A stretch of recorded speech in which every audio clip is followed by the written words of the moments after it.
Hello, Ben Leo here. It turns out all the crazy cranks and conspiracy theorists who were concerned about chemtrails and weather modification, well, you might have been proven right after all. I've just come out the most extraordinary 2-hour congressional hearing here at the Capitole in Washington, D.C. on that very topic. Experts all agreeing weather modification, cloud seeding, chemtrails, it's real. Here's what happened. My written testimony goes into detail explaining my decision to join more than 500 other scientists and academics from around the world to call for a solar engineering non-use agreement. I'll just briefly state, first, the understandings are not sufficiently developed to know what the outcomes would be, and unintended consequences are almost certain to happen. Second, our 70-year history with weather modification should give us some humility in thinking that we can understand what the consequences might be. We've been trying to modify the weather for 70 years, and we don't know if we're modifying the weather.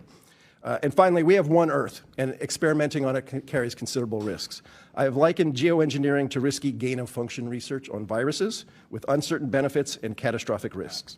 Now, the federal government has been involved in cloud seeding since the 1940s. Using the planet as a test monkey for emerging technologies poses all sorts of risks. Among these that have been highlighted by the EPA are stratospheric ozone depletion, acid rain, and reduced crop yields. There's also the question of whether such large-scale climate interventions is even necessary given the uncertainties regarding climate change. For years, anybody who questioned weather modification was labeled crazy or a conspiracy theorist. Now we've learned that they've been doing it for decades. One geoengineering company called Make Sunsets injects aerosol into the atmosphere to reflect sunlight back into space. I want to show you their frequently asked questions. Why? It says, unless we reflect sunlight, tens of millions of people will die, and 20% of species may go extinct. These climate activists have come so far that they are actively trying to inject chemicals into the air to block the rays of the sun from hitting the earth. And they want to take away our God-given rights over the earth in order to satisfy their godless climate cult beliefs.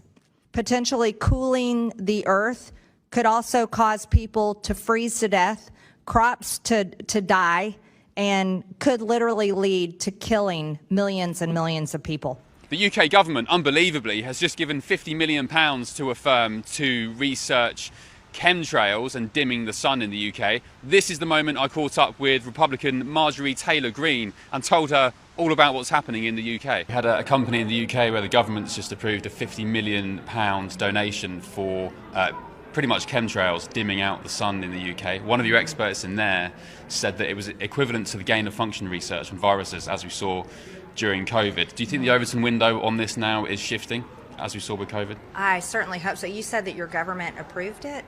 Yes, they gave them the money, £50 million for research.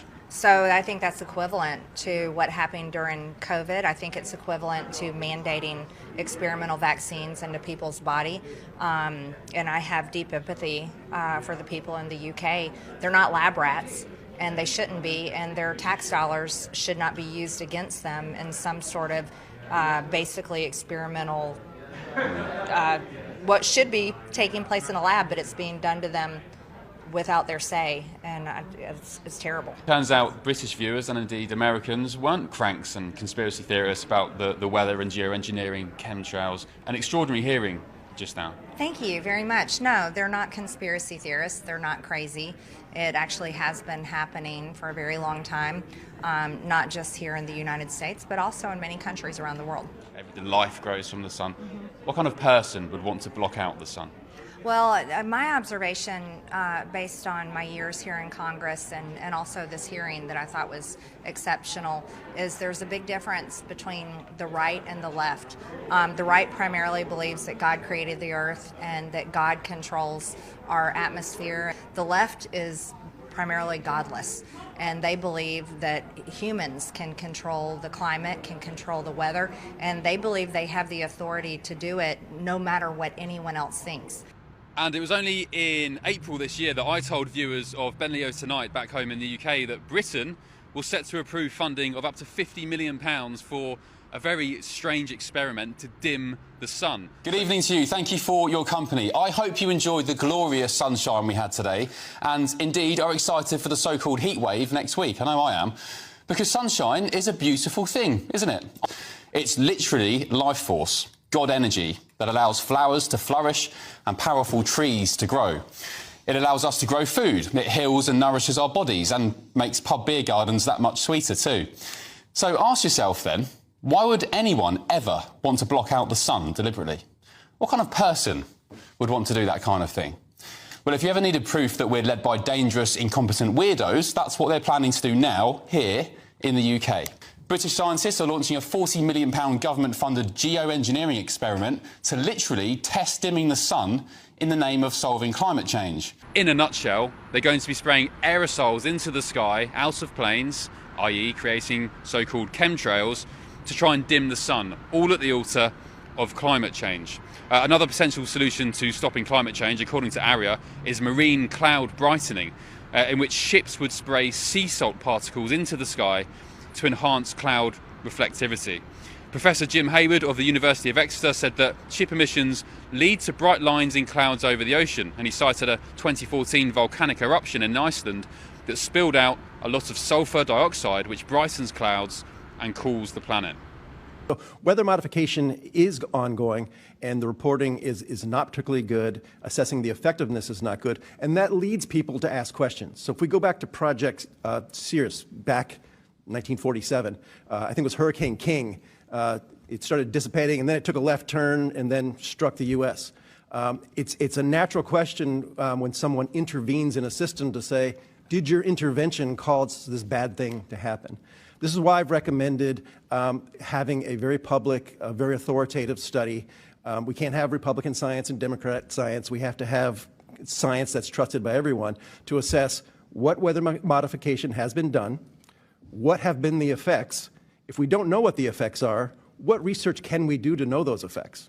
You guys have the National Academy of Sciences at your disposal where you can ask exactly these questions. And a great question would be, given what we know about weather modification, what could our adversaries and enemies put it to use, and how would we know it?